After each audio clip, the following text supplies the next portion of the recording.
Hi guys, welcome back to another episode of Vulnerable. I am your host, Chelsea Vaughn, and today I'm flying solo. I am in the studio alone. I'm kind of just winging it, to be honest. I don't really know what's going to come out of my mouth or what I'm going to say today, so you guys are in for a treat. Let's start with what's going Vaughn. What's going Vaughn with me? This is going to be kind of old by the time this episode comes out, but that's okay. I know that I said multiple times I would never, ever, ever go back to Paradise or go back on a Bachelor show. I didn't lie. I said that I would never go back to Paradise. I was very specific. I said I'd never go back to Paradise in Mexico, and I said I'd never go back on the U.S. Bachelor show. And if you haven't heard by now, I am going to be on the next season of Bachelor in Paradise, Canada. So this was filmed in Canada last summer. It's been a long time coming. I've had to hide this little secret for months and months and months now, so it's finally out, and I'm very excited to finally say that I'm going to be on this season. After this, I can seriously say you'll never see me on another Bachelor show. I can't say too much about it right now, but it premieres May 8th, and it's going to be good. I think people are like, everyone's like, how can we watch it in the U.S.? Sadly, it's only airing in Canada right now, but I feel like if we all slide into City TV's DMs and bombard them, maybe we can convince them to show it in the US. I don't know, but it's kind of sad it's not going to air here. I wish you guys could all see it, but maybe you can find a way to hack a VPN or something if you guys are crafty. I don't know. I don't know how to do that personally. But it's going to be a really good season. It's got, the difference between the Canadian show and the U.S. Paradise is that U.S. Paradise only uses alumni from, Bachelor and Bachelorette. But in Canada, they took alumni from Bachelor and Bachelorette Canada, Bachelor and Bachelorette, and Bachelor in Paradise in the U.S., and they take people that have never been on a TV show ever before. So it's, just people that are in Bachelor Nation. I don't want to call them fans, but, just people that you have never been on a show before.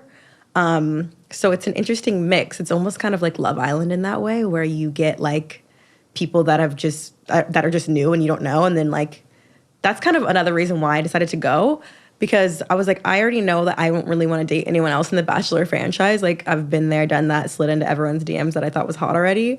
So I was just I'll go to Canada to potentially meet Canadian people or people that I literal strangers. So I was I think there's a better chance of me actually meeting someone if I go across the borders.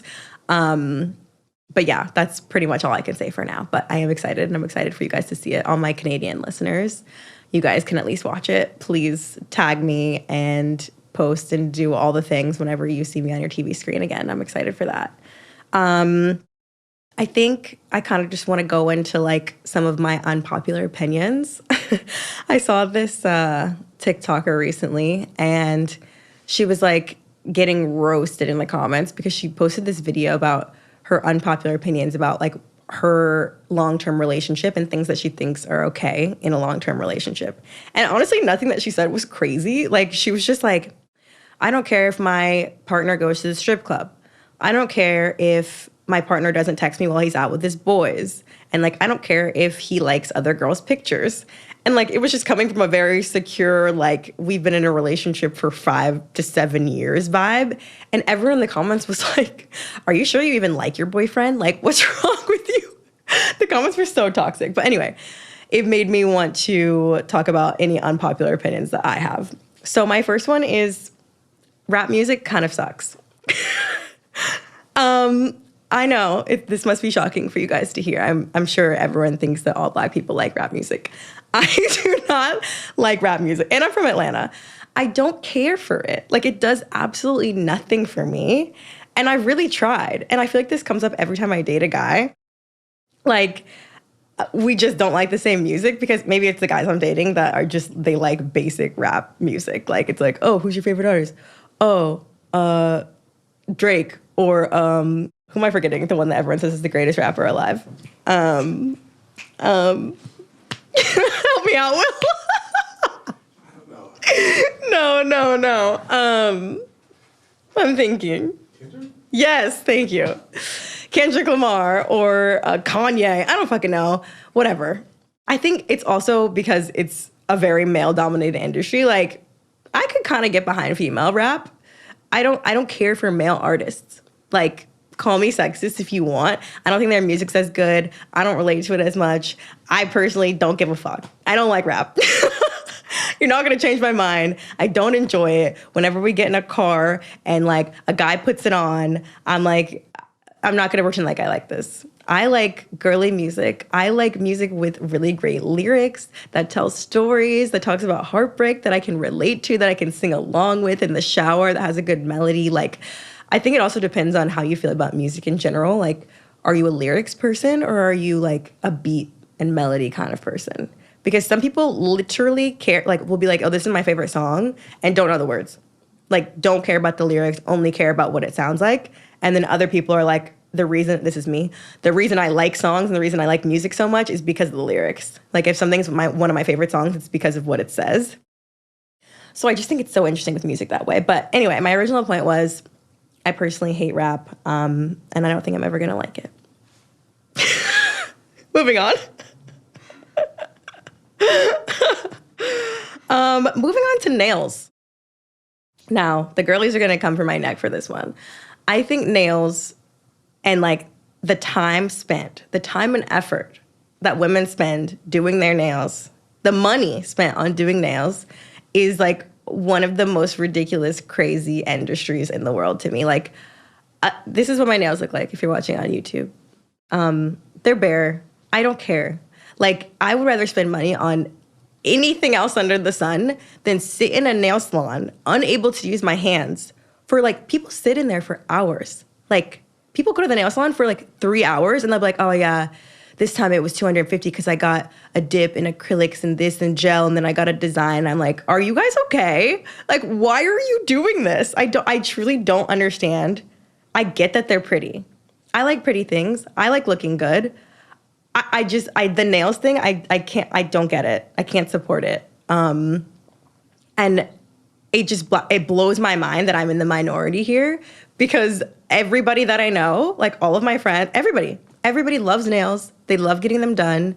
They don't mind paying for it. And they do it like twice a month. Like, this is a never ending thing. Like, you have to keep getting your nails done. And I refuse to do it. I don't even like, if it's a special occasion, I think. Somebody's wedding. I'm going to be doing a photo shoot. I'm going to be on a red carpet, like whatever. Even for the shows that I was on, like for the TV shows, I was like, okay, fine. People are going to roast me if I am on TV with my nails looking busted. So I bought press-on nails before I went, and then I just pressed them on, and I just wore them for the whole month that I was there filming because that's easy, and it cost me, I don't know, $15. But I would need someone to explain to me the hype behind the nail thing. I don't get it, and I think everyone would have a lot more money if they didn't do this anymore. Like, that brings me to like coffee as well. This is gonna be a big one. I don't like coffee. I don't drink coffee. I think it's a waste of time. And I also think that people are like very addicted to caffeine and nobody really talks about that one being a drug that people are addicted to. And I think you could save a lot of money if you guys didn't drink coffee either. Tea is really good, you know? Do you need the caffeine? Like, I feel like it's gotten too normalized to the fact that people wake up every day and they're like, I can't function until I've had my coffee. Like, is that normal? I don't think that's normal, guys. I think you guys should look into that. Or the people that are like, I haven't had coffee today, so I just have a raging headache. Like, I'm like, that doesn't sound healthy. And this is just like now a money-saving episode. Don't get your nails done. Don't drink coffee, and you guys could have a lot more money to spend on other things. Like food, like me. I spend all my money on going out to eat because that's what I like. But I don't get my nails done or lashes or, I don't know, I shave my head, so I don't have to pay for that anymore either. Living a very simple life. High school reunions. I think that high school reunions. So let's talk about my personal high school reunion. I graduated high school in 2010, and my high school reunion for 10 years was 2020. In 2020, there was a global pandemic, so it got canceled. And my unpopular opinion about high school reunions is that, like, they're cool. Like, I am such a sentimental person, and I just, like, love looking back on things and, like, memories. And, like, maybe it would have been cool to go back to, not that I was a loser in high school by any means, but, like, I think it would have been cool to go back to high school and be like, look, I've made it. I'm a model. Like, I'm cool, you know? But also just to see people that you haven't seen in forever. Like, I went to a pretty big high school. I think my graduating class was around, like, 700-ish. But I think that everyone talks about them like, mine didn't happen, but everyone in this little group chat that we had on Facebook was talking about them like, oh, like, I don't know, like, this is kind of lame. Like, should we even do this? Blah, blah, blah. And I'm like, what is with you guys? Like, this would be fun. Like, it'd be fun to go back. When are you going to go back to high school and see these people? Like, I don't know. I think it's lost its appeal because back in the day when people, this is what I like to imagine. Obviously, I wasn't there. But, like, back when our parents had high school reunions, it was pretty cool to go see what everyone was doing and, like, how they turned out. Like, oh my God, so-and-so had a baby. So-and-so got married to so-and-so. Like, this is what happened to them. Now it's like we can see all that. Nobody really needs a high school reunion because we all know what each other are doing. Like, you could literally very easily go on Facebook or Instagram and see what everyone from your high school is doing. So I don't think that's why people care anymore. But I think high school reunions are cool. And I think that if you didn't graduate in 2010 or 2011 and you have one coming up, that you guys should go because I think they're cool. Like, remember when Kim Kardashian went to her high school reunion and she, like, rented a limo and, like, she, like, hung out with, like, her girls that were her girls in high school and, like, showed, I mean, obviously very different to show up at your high school as Kim Kardashian. But, like, they made a whole episode about it. It was, like, it looked fun. Yeah, I'm not doing so good with these transitions. I don't know how to transition from one unpopular opinion to the next. Like, I'm like, yeah, I hate nails and I love high school. Next up, I have restaurants. Look, you guys know how I feel about restaurants. I love restaurants. I'm a big foodie. I go out to eat, like, I don't know, 2 to 7 times a week. I don't cook. This is what I've learned about restaurants in all of my studies. If the bread is trash, the restaurant is trash. How do you have a restaurant, right? And the simplest thing is bread. If you serve me bread that's bad, like, I can't trust you. Like, there's no way that bread should be bad. Bread is good inherently. It doesn't matter what kind of bread it is. You serve it with butter, you serve it warm, olive oil, balsamic. Like, if your bread is bad, the whole restaurant, throw it away. And that's my opinion. And I've never been proven wrong on that. Somebody tell me a restaurant you've been to where the bread has been fire and the food was trash, or, like, vice versa. I would like to see it. Next up, this is interesting. Glossier, the brand. I don't know if you guys know Glossier. If you listen to Harry Tales, I'm sure you do. I personally think Glossier is underrated. I think that this is unpopular because everyone talks about Glossier and, like, anytime I hear anyone talking about it, people say it's overrated. But I think that's why I kind of, like, stayed away from it and avoided it because I was like, everything that everyone says is overrated. Probably is. Like, the hype has gone down. It's not good, whatever. And then they sent me, like, a little care package. And I used this boy brow and I was like, wait, this is the best thing ever. Like, I have 3 different products that I'm always at all times trying to make my eyebrows look like something that they're not. And I'm obsessed with this boy brow. It's like a couple little swipes in the right color and you're on your way. And they have, like, lip tint. I use their little, I don't even know what it's called. Their lip stuff. I'm a Glossier fan. I went to their store recently in Williamsburg for the first time and I'm sold. So Glossier is underrated in my personal opinion.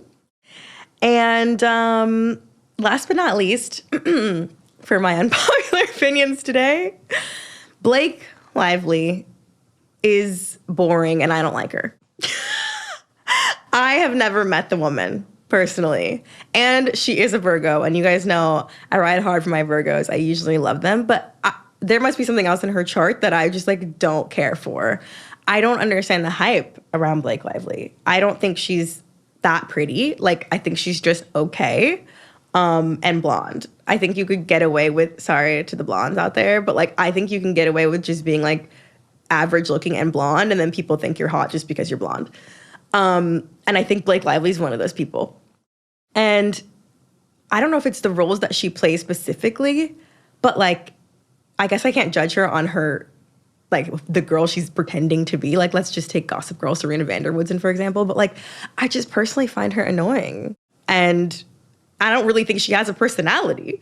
Like, she never, when have you ever seen her like talk and say anything funny or like, I don't know, just bring anything up that you're like, wow, that was insightful. Like, maybe she just doesn't do interviews a lot, but I don't understand the hype around Blake Lively. And sorry, Blake, I don't know. You don't do it for me. That's it for the unpopular opinions today, guys. We're going to move on to Tell It Like It Is. But first, we're going to do a quick break. I'm back, baby. Let's tell it like it is. So Trisha, look, if you guys have a problem with me saying your actual names on here, please tell me, because I've never really asked, like, is this anonymous? Like, you kind of just submit the questions, and I kind of just sometimes say your name, sometimes I don't. So sorry. If it's something really personal, I won't. But this is, relatable. So Trisha, she asked me, well, she said she's struggling as a single woman in New York to not compare her timeline to others, and asked me, how do I deal with it? This is a really good question. I feel like comparison is the thief of joy, as we know, but we still all continue to do it. And I'm with you. Like, it's really hard to kind of turn that off and not look to your left and look to your right and be like, well, she's doing this and she's younger than me, or she's doing this and I never got invited to that. Like, it is super difficult, and I struggle with it too. I think you kind of just have to continue to tell yourself that their timeline is not the same as your timeline.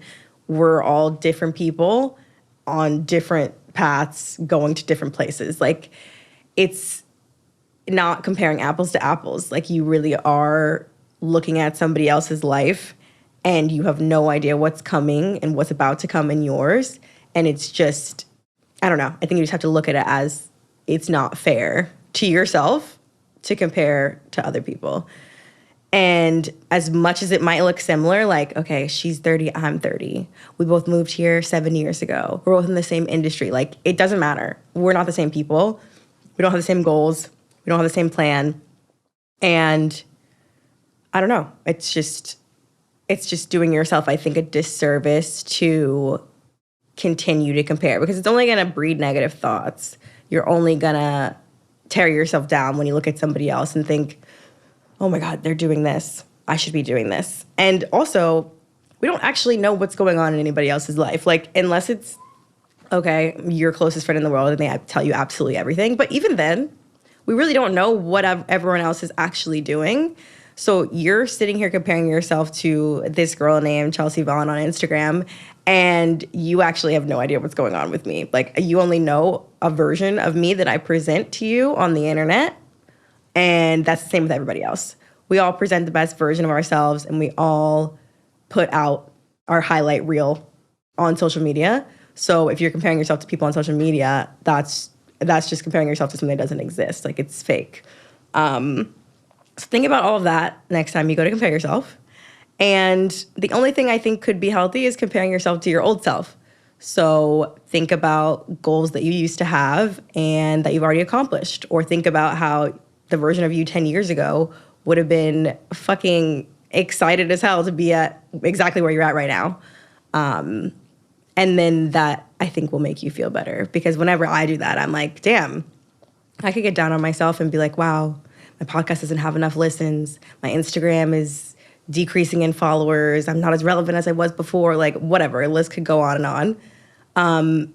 But I can always ground myself by bringing myself back to, like, the 22-year-old version of me that just wanted to move to New York and become a model. And that was, like, my whole dream come true.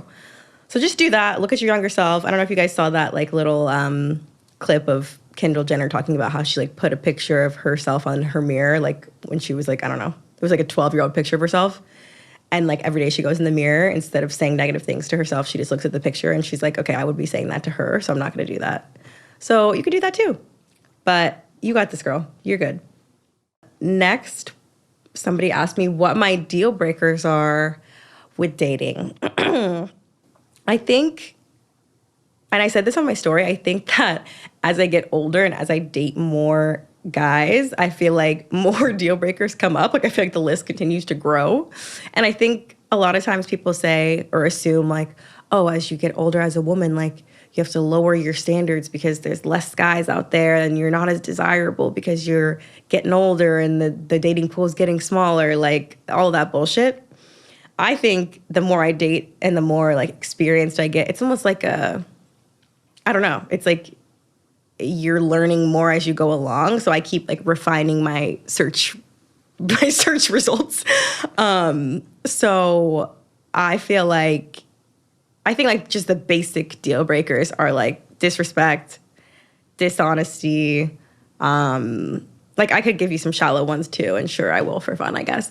But like if anyone disrespects me, if I feel like it's disrespect, like especially if we barely know each other, like a first, second, or third date, if you say something disrespectful, if I think you're disrespectful in any way, like we're done. That's like the quickest way I'll cut you off. Or if I catch you in a lie, if you're lying to me in the beginning of this relationship building, like I can't trust you. This relationship will be nothing without trust. So there's really no point in continuing to go on if I think you're a liar.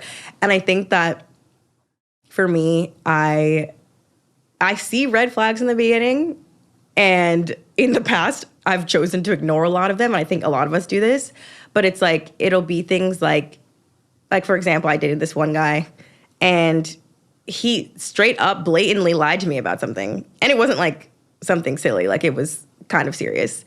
And because I liked him so much at the time, this was like a couple months in,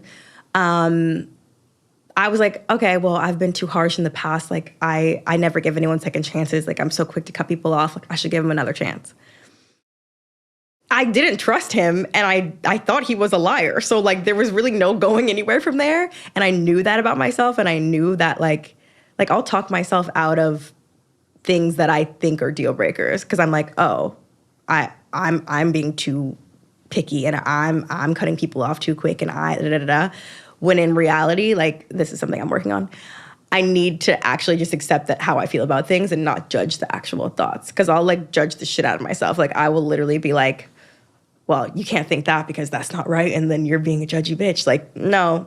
I think this comes up, like, with getting older, and now I'm kind of just like, that's how I feel about something, and I'm okay with dying on that hill. Like, if you're not for me, you're not for me. And this guy wasn't for me, and I knew that. And at the time, I was just like, second chance. It didn't work out, spoiler alert. But yeah, so my biggest deal breaker is disrespect, dishonesty. As far as like shallow ones go, I talked about this a little bit on like Cashay's episode, but like I have a thing for voices. Like I really am very attracted to a guy's voice or not attracted to it. And if a guy is like super hot, 10 out of 10, it's almost like that trend where it's like he's a 10, but his voice sounds like Kermit the Frog. Like he's a 2 for me. Like I can't get past the voice. And then it's like, I'm supposed to, what? If we're going to be together for a while, I'm supposed to just deal with that voice for the rest of the time. Like I can't do it. It's just a huge turnoff. And I don't know why. I don't know what it is about voices, but it's just like, I could see a picture of him and be like, wow, most attractive guy I've ever seen in my life. And then he opens his mouth and I'm like, I gotta go. I can't. So voice is like that's a real deal breaker for me. And I think like, maybe it's because I'm from the South, but like manners is kind of a big thing to me.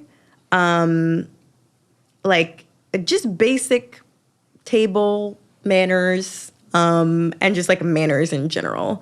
Like I like kind of etiquette and I like kind of like chivalry when it comes to dating and like courting and a guy like talking to me. Like I want you to stand on the street side when we're walking together on the sidewalk, and I want you to open my door, and I want you to pour the water in the glass at the table before you pour your own, and I want you to like, I don't know, shake my dad's hand and call him like Mr., you know, like Mr. or Mrs. Like I don't know. I like that stuff. But I feel like if you can't do that, or if you don't know how to do that, or if you just, it's not your thing, like, I feel like that'd be kind of a deal breaker for me, personally. But yeah, this was a very chaotic episode. I'm just in here rambling. I didn't know what I was coming in here to talk about today.